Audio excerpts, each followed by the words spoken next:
Je vais donc donner la parole voilà, à un historien qui a beaucoup étudié les mouvements anti-alcooliques, donc Didier Nourisson. Voilà.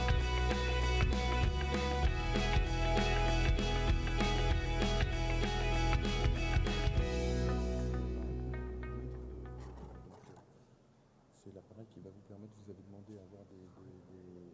Oui, d'accord. J'appuierai là pour aller en avant. Voilà, c'est ça. C'est là. Next. Next. Oui. C'est pas mal comme ça. Je pense que c'est à M. Berrouet, ça. Hein, voilà. Bonjour. Alors, il doit y avoir un PowerPoint qui se met en place, là. Voilà. Alors, ce PowerPoint vous montre tout de suite que le titre a été modifié. Je trouvais pas assez glamour, en quelque sorte, le titre qui m'avait été imposé. Donc, j'ai préféré ce titre-là. Bien sûr, aussi, c'est un titre qui veut avoir du sens. Il s'agira pour moi de raconter une histoire. C'est mon boulot, je suis historien, mais pas l'histoire du vin. On a beaucoup parlé d'histoire de vin tout à l'heure encore avec Jean-Claude Berrouet, et merci, pour rappeler que le vin est un produit de la viticulture et que c'est un produit de culture. Mais je voudrais aussi rappeler que nous sommes nous-mêmes des produits de culture et que nous sommes nous-mêmes buveurs, à des degrés divers, bien entendu. Ce titre, donc, veut montrer qu'il y a deux pôles du boire qui sont deux pôles antagonistes, mais extrémistes dans les deux cas. Vous avez le buveur excessif, et on va voir que le buveur naît de son excès de consommation, et le non-buveur qui est celui qui ne veut plus boire ou ne peut plus boire quelquefois, bien sûr.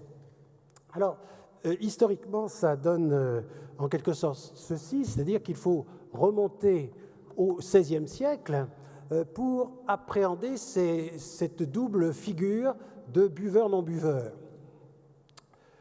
Pourquoi le XVIe siècle? Eh bien, tout simplement parce que le XVIe siècle, c'est le siècle qui vient après la guerre de 100 ans, c'est-à-dire que la guerre de 100 ans avait forcément bloqué la circulation du vin, et notamment en Bordelais. Hein, la Dordogne dont on parlait tout à l'heure était une ligne de front quasiment entre Anglais et Français, et les productions viticoles devaient être un peu saccagées, n'est-ce pas, pendant cette guerre de 100 ans, si on s'en réfère à Rabelais, par exemple, qui raconte comment frère Jean des Entomeurs, n'est-ce pas, doit descendre dans la vigne au moment où elle est vendangée par des soudards qui n'ont évidemment aucune éducation et qui abîment la production de l'abbatiale. Donc le XVIe siècle, c'est le siècle, un grand siècle du vin, de la consommation de vin, je dirais, dans toutes les régions. Par exemple, la cour de France, n'est-ce pas, qui est une cour nomade à l'époque, voyage dans le Val-de-Loire et se sert copieusement de ces voyages, en quelque sorte, pour consommer du vin de là-bas. Hein. Et puis, c'est bien sûr le grand siècle de la pensée humaniste et de la redécouverte, de la renaissance, on peut même dire, de l'homme. C'est pour ça que je vous mets en image, en quelque sorte, un dessin de Léonard de Vinci qui nous montre l'homme nu, le nouvel homme. Alors, ce nouvel homme, c'est pas, j'allais dire, n'importe quel homme. Enfin, ce n'est plus la créature, la seule créature de Dieu, hein, créature parfaite, qui pouvait être d'ailleurs gâtée par le péché. J'en reparlerai de cette notion de péché de l'homme. Mais à partir du XVIe siècle, l'homme est donc détaché quelque peu de Dieu, hein, de l'alliance avec Dieu, et je dirais que la santé est alors, en somme, laïcisé. Ce n'est plus le salut, la recherche d'une vie éternelle et d'une vie salubre, en quelque sorte éternellement, mais c'est désormais la recherche d'un bien-être physique, intellectuel, social. Et vous voyez que là, je reprends la définition même de l'OMS qui est encore en vigueur aujourd'hui.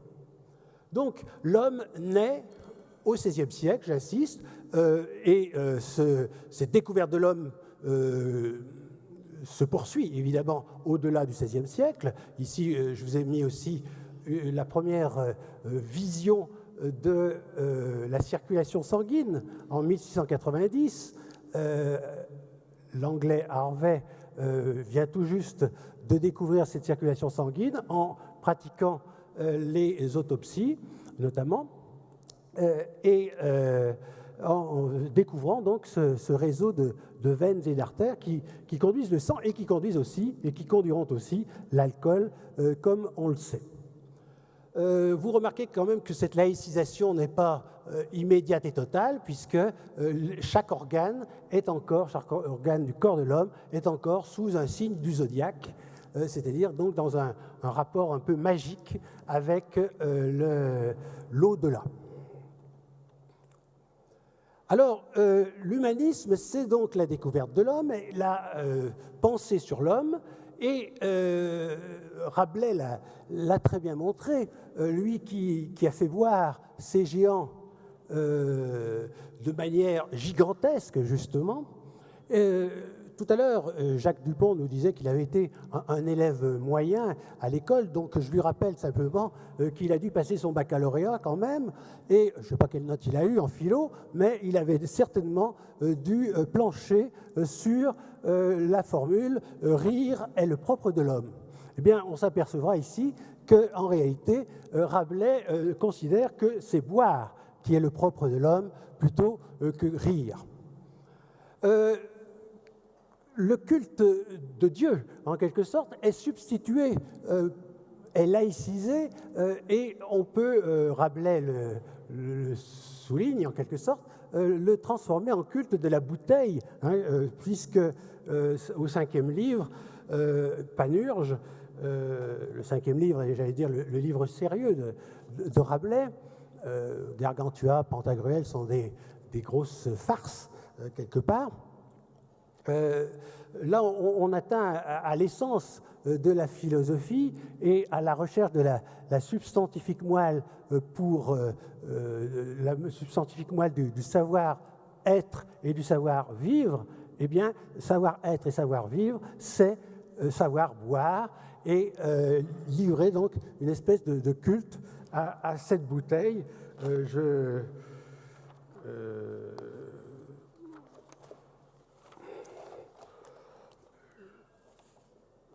vous livre quelques propos donc de bien buvants, de gens de bien qui savent boire, pour reprendre la formule de Rabelais, aux bouteilles pleines de toutes de mystères, tant divine liqueur qui vit dans tes flancs recloses, Bacchus qui fut d'Inde vainqueur, tient toute vérité enclose. Sonne le beau mot, je t'en prie, vin, ton divin, loin de toi, est fort close, tout mensonge et toute tromperie, qui me doit ôter de misère, ainsi ne se perde une goutte de toi, soit blanche ou soit vermeille. Donc, culte de la bouteille, culte de son contenu, évidemment, qui va avec, pour démontrer et affirmer un savoir-vivre. Donc, une soif géante, en quelque sorte, de vivre. À côté de Rabelais, à côté de nous, est bien sûr Montaigne. Montaigne qui a, dans un de ses chapitres d'essai, a écrit un chapitre donc, de l'ivrognerie dans lequel il dénonce l'ivrognerie. Alors l'ivrognerie, c'est un vieux mot du XIIIe siècle qui a été inventé par les bénédictins pour désigner le péché de gourmandise. et stigmatiser évidemment un tel péché, puisque le péché marque une rupture d'alliance avec Dieu. Donc on est au XIIIe siècle dans le cadre d'une santé-salut en quelque sorte. L'ivrogne est un pécheur avant tout. Montaigne, lui, fait de l'ivrogne un vicieux, puisqu'il commence par dire que, dans son chapitre de l'ivrognerie, que boire, c'est exercer un vice grossier et brutal. Et il va donner un exemple extrêmement intéressant. La description, ce n'est pas un mythe là, c'est la description vraiment du premier buveur excessif, et du premier buveur comme étant excessif, j'allais dire par nature. Cette nature est, semble-t-il, féminine. Alors ça c'est intéressant parce que le premier buveur, au fond de l'histoire, c'est une buveuse.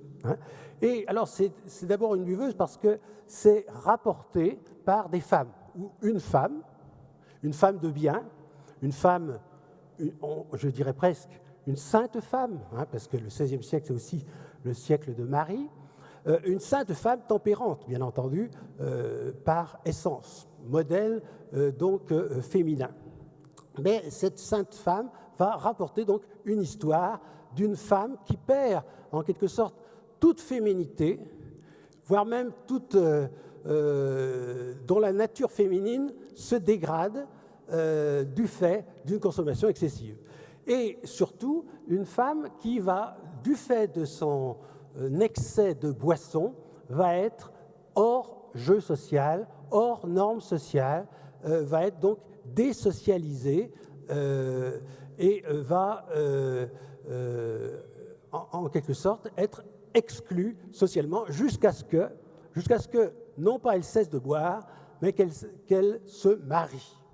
C'est-à-dire qu'elle entre dans le mariage, forme convenue, évidemment, de la situation féminine à l'époque. Alors, c'est très intéressant de voir donc cette femme-là, et on ne le sait qu'à la fin, quasiment, était prise de boisson, et c'est en tant que femme ivre qu'elle a pu être engrossée par son valet de ferme. Et que l'histoire, Montaigne nous le dit, se termine bien. Ils furent mariés et ils eurent beaucoup d'enfants, sans doute.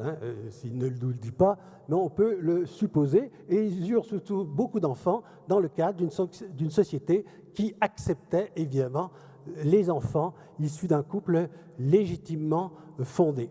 Donc, le premier écart à la norme du buveur, c'est de se mettre hors société et d'avoir de ce comportement que d'aucuns, et surtout pas Rabelais, auraient dit malsain, d'avoir ainsi trompé la société elle-même, trompé et détourné les normes sociales.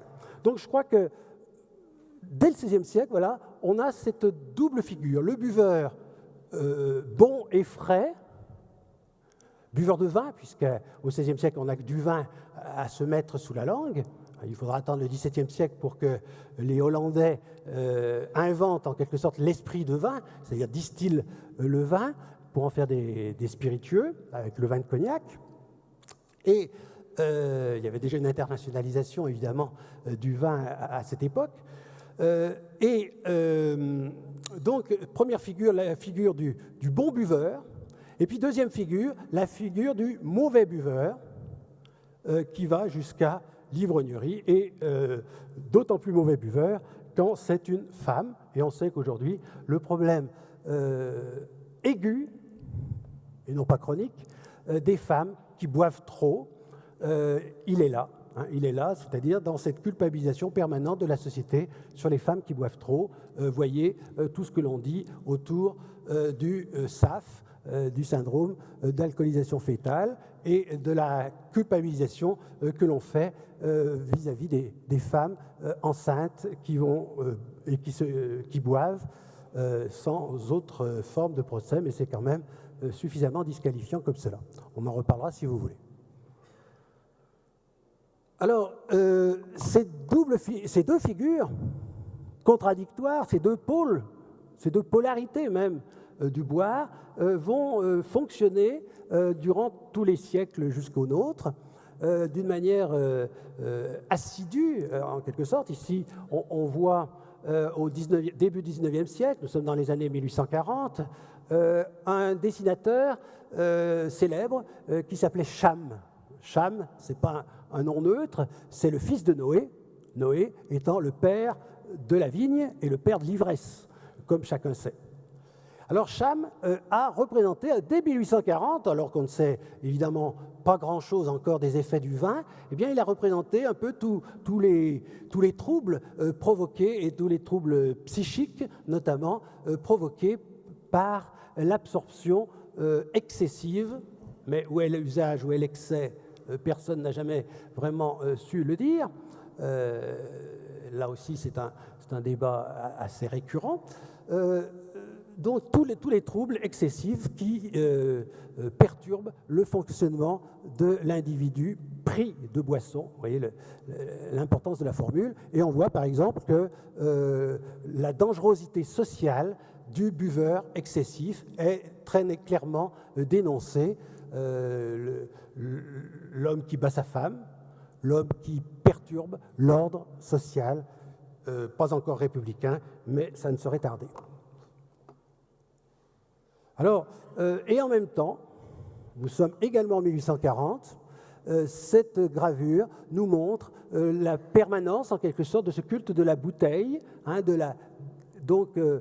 cette montée en sympathie de ce bon buveur, le bon buveur rabelaisien. Certes,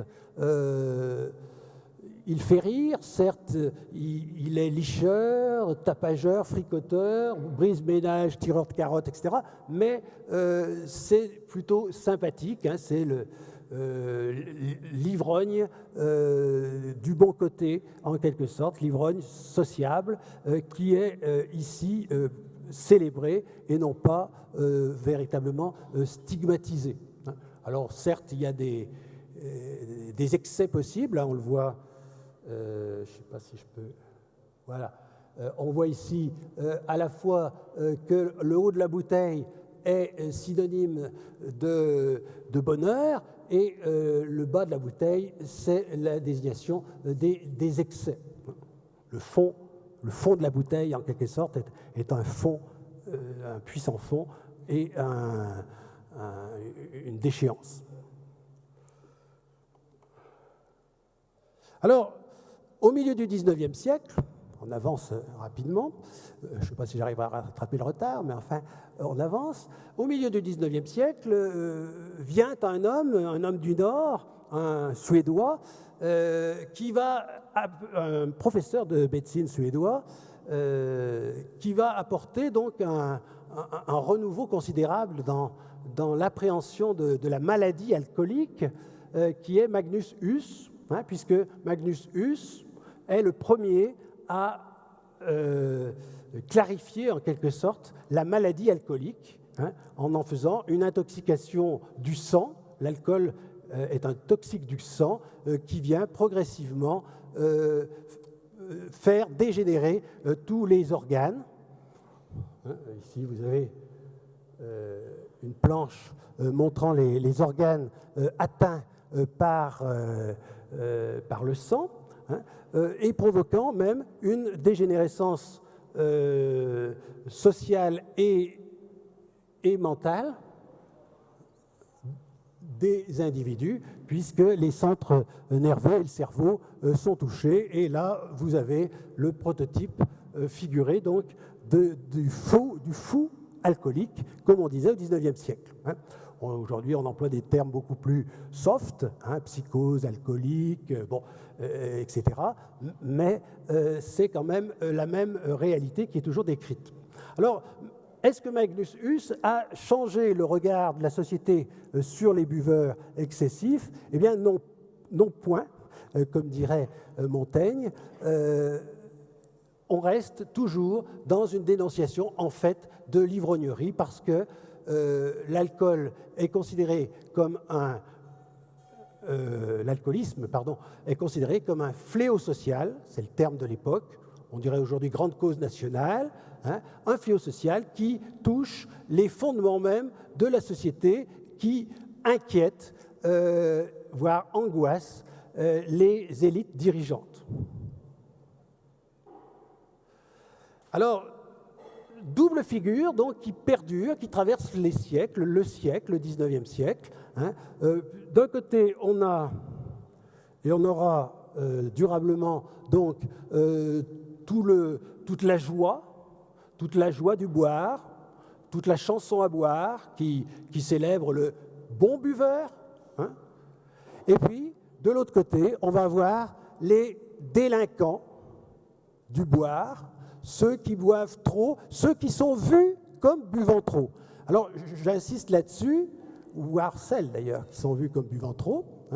La légende, donc, c'est « V'là toujours un litre de saisie » et c'est un extrait d'une revue de caricature, L'Assiette au beurre, en 1903. Alors, j'insiste là-dessus sur ce délit du trop boire qui a été créé en 1873, même, la loi est promulguée en janvier 1873. C'est le premier délit comportemental de notre droit pénal. C'est le délit d'ivresse publique et manifeste. Pour être considéré comme un buveur excessif, il faut être en quelque sorte pris en flagrant délit d'ivresse publique et manifeste. On peut très bien ivrogner chez soi, tranquillement. Donc c'est une loi que j'ai qualifiée de classe, puisque seuls les ouvriers, les petites gens, allaient au cabaret pour boire, tandis que les gens qui disposaient d'une cave chez eux, c'est-à-dire les bourgeois, pour dire simplement, évidemment, pouvaient ivrogner tout à loisir sans craindre les foudres, si j'ose dire, de la maréchaussée. Alors, double figure donc qui est évidemment magnifiée par la publicité ou la propagande, c'est à peu près la même chose comme terme. Publicité commerciale, pardon, pas trop vite, j'ai été trop vite, alors on va en arrière, voilà. Publicité commerciale avec cette magnifique affiche de Capiello, que vous connaissez peut-être, 1935, en pleine crise de la viticulture, justement, donc le vin se vend mal. Du coup, eh bien, on lance une grande campagne publicitaire pour faire boire tout le monde, puisque tout le monde est invité à boire. Il ne manque à ce couple que la présence d'un enfant et la société serait entièrement représentée. Et puis, propagande sanitaire, au même moment, là vous avez une affiche beaucoup plus sinistre, d'abord elle est en noir et blanc, du docteur Legrain, qui était un non-buveur volontaire par sympathie pour les buveurs excessifs qu'il soignait et qu'il mettait à la diète, on va dire. Le docteur Legrain, donc, qui est aussi un très bon théoricien de l'alcoolisme, puisque c'est un docteur psychiatre qui a théorisé tous les éléments de la folie alcoolique. Éléments de la folie alcoolique, le délire, les visions, etc. Et chaque fois, en fait, on voit bien qu'on dénonce le danger social, je le répète, danger pour l'ordre familial et social.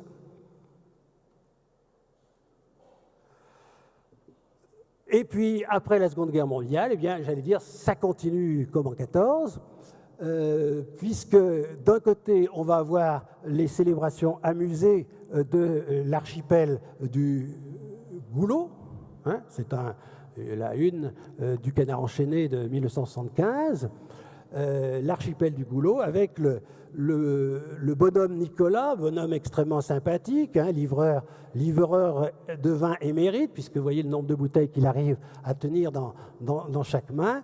Vin Nicolas, qui, vous le savez, est une société importante de distribution encore aujourd'hui. Et puis, dans l'autre polarité, eh bien, vous avez l'action des sociétés anti-alcoolique. Il s'agit ici d'une affiche de 1984 produite dans les rangs de l'ANPA. À l'époque, ça s'appelait Association nationale de prévention de l'alcoolisme. Et c'était issu directement du CNDCA, qui était l'association créée en 1950, sur les ruines d'ailleurs de la Ligue nationale contre l'alcoolisme. En 1950, le CNDCA donc, avait relancé l'action anti-alcoolique. Et cette affiche est intéressante parce qu'elle montre bien que ce qui compte finalement, c'est le regard que l'on porte alors sur soi-même et sur les autres. Bien entendu, tu t'es vu quand tu as bu, c'est aussi la manière de dire à quelqu'un à la fois sois responsable de toi, mais aussi regarde comme moi je te vois.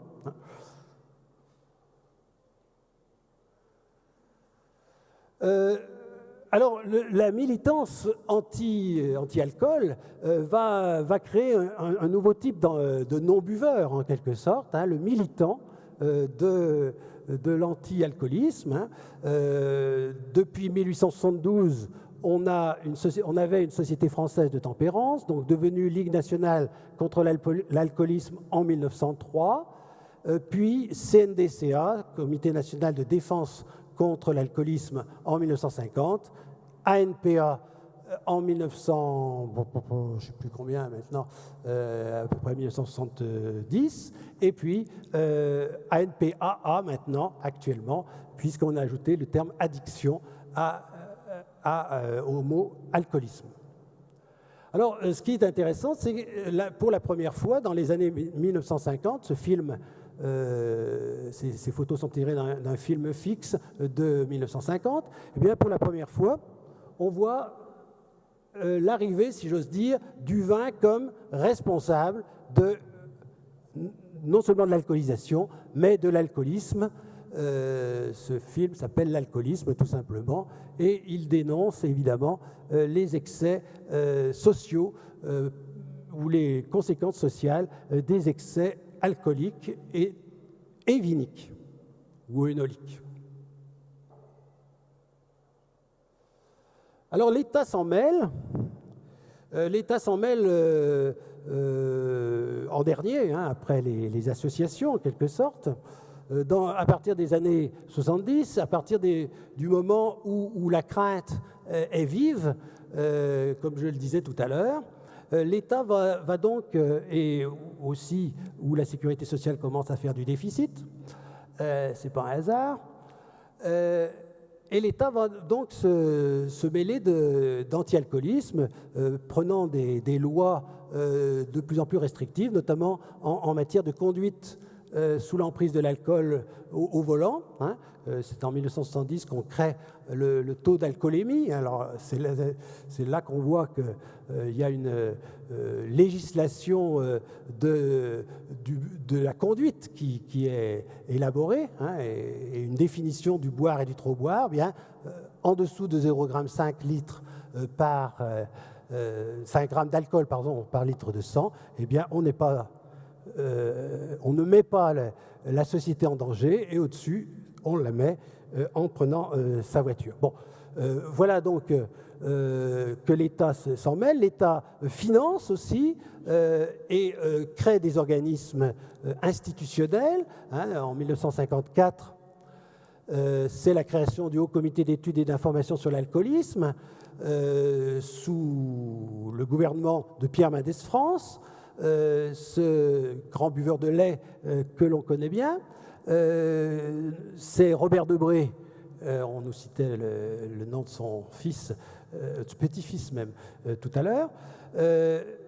C'est Robert Debré, donc professeur de médecine, qui va en prendre la direction pendant de longues années. Ce Haut Comité d'études et d'information sur l'alcoolisme va développer des actions et des campagnes anti-alcooliques soutenues, comme celle-ci, cette affiche-là, qui pose la question « Êtes-vous sobre ?» et qui commence déjà à dire « Un verre, 2 verres, ça va, 3 verres, bonjour les dégâts », donc qui essaye de déterminer des normes de consommation, des normes acceptables par notre société. Et au même moment, donc dans les années 50, là, on a affaire à une publicité en faveur des alcools, des vins, qui est une publicité joyeuse, donc qui perpétue cette image du bon buveur, du buveur qui sait non seulement vivre, mais transmettre, qui sait serrer la main à toutes les catégories sociales, lever le coude aussi avec toutes les catégories sociales et transmettre de génération en génération sa soif de vivre, tout simplement. Et puis, donc, sous l'action des publicités, des propagandes sanitaires, eh bien, on a, j'allais dire, la naissance d'un type nouveau de non-buveur. Le non-buveur, non pas par simplement abstinence de l'alcool parce qu'il est ancien buveur, mais aussi le non-buveur volontaire qui refuse toute alcoolisation par peur. Évidemment, on est entré dans une société peureuse, disons-le franchement, celle qui a peur du risque, celle qui recherche le risque zéro, qui n'est pas près de l'atteindre d'ailleurs.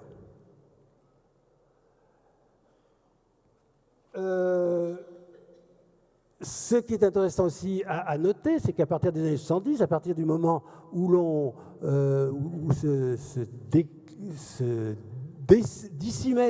dissème tous ces buveurs, non-buveurs, eh bien, on voit que les femmes se mettent, non pas à boire, puisqu'elles buvaient déjà depuis Montaigne, mais se mettent à parler, à oser parler de leur alcoolisme, de leur manière de vivre avec l'alcool.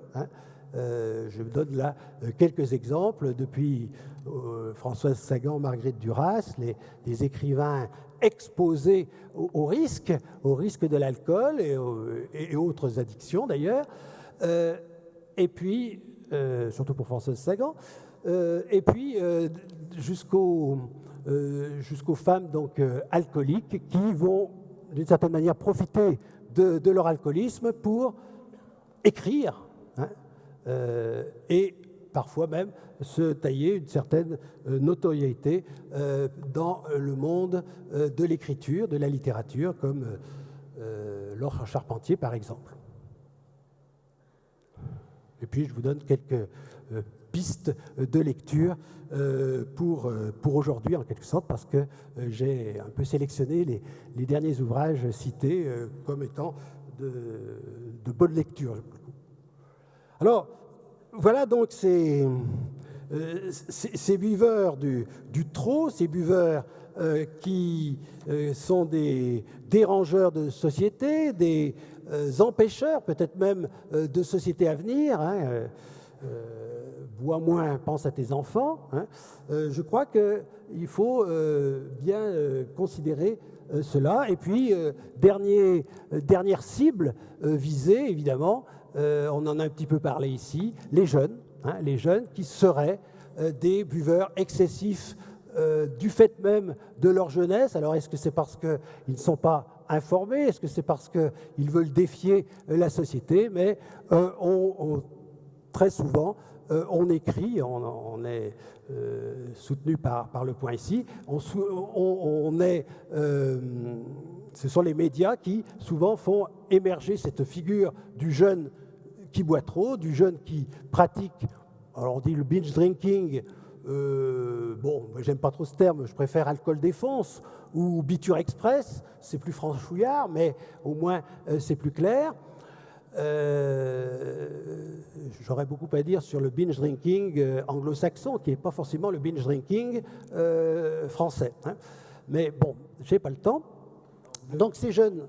Oui, c'est confirmé. Donc j'arrive doucement mais sûrement à la conclusion. Quand même, je rappelle que nous sommes dans une société où il fait toujours bon boire, je rassure tout le monde, toute occasion est possible, y compris des championnats du monde de fleuret, si j'ai bien compris, et toutes fêtes religieuses, fêtes laïques sont le lieu du trop-boire. Alors, pour conclure, hein, pour terminer, eh bien, un dernier tableau sur la tentation du boire, la tentation du mal-boire peut-être, et la tentation du trop-boire sûrement, hein, d'où cette idée de être ou ne pas être, l'histoire du verre à moitié vide, l'histoire d'une question sociale aiguë, qui va amener effectivement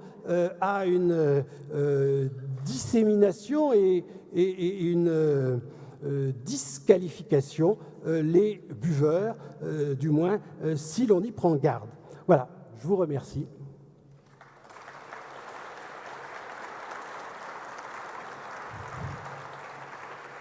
Donc là, ce que je vous suggère, c'est qu'on puisse avoir un échange, mais sur le volet uniquement historique des choses, puisque nous allons maintenant aborder notre table ronde sur les enjeux de santé publique. Donc je suggère que l'on ne parle que d'histoire. Vous avez eu cette polarité là entre les pros et les antis. J'espère qu'on ne retrouvera pas cette même polarité tout à l'heure, dans quelques instants, parce qu'ici il n'y a ni pro ni anti. Il n'y a que des gens qui veulent faire conjuguer le mot raisin avec le mot raison. Donc s'il y a des points d'éclaircissement, des interventions sur l'histoire, n'hésitez pas. Je les ai saoulés là. J'ai l'impression que vous avez écrasé la salle. Une fois, deux fois. Ah, il y a, je crois, là-bas au fond de la salle, quelqu'un. Donc allez-y, madame. Oui, je vous remercie. Je voulais préciser quelque chose. Il y a une position très intéressante de George Sand dans l'histoire de ma vie, les mémoires de ma vie, où elle parle de son frère qui est alcoolique et elle dit que c'est une maladie. C'est quelque chose qui est très intéressant. Je n'en ai plus le souvenir exact de ce texte. Voilà. La position de George Sand était intéressante pour son époque. Oui, alors George Sand est une personne extrêmement intéressante, notamment en tant que féministe aussi, il faut le rappeler, une des premières féministes qui justement a beaucoup pratiqué et à l'excès de manière à égaler les hommes, à l'excès, disons, en tant qu'intolérance sociale, bien sûr, elle s'est mise à fumer comme un homme, à boire comme un homme, à utiliser tous les moyens, en quelque sorte, et tous les produits comme un homme. Hein, elle montait à cheval comme un homme, etc., etc. Et on a profité, si j'ose dire, comme un homme, pour revendiquer le droit de vote. Hein. Ce qui, évidemment, faisait un grand scandale. Tout cela faisait scandale. Et elle utilisait toutes ces attitudes, ces comportements excessifs, jugés excessifs, justement pour manifester la cause des femmes et pour dire, eh bien, les femmes, nous sommes comme vous, les hommes. Donc nous avons des droits, le droit de boire faisant partie des droits fondamentaux de la personne humaine.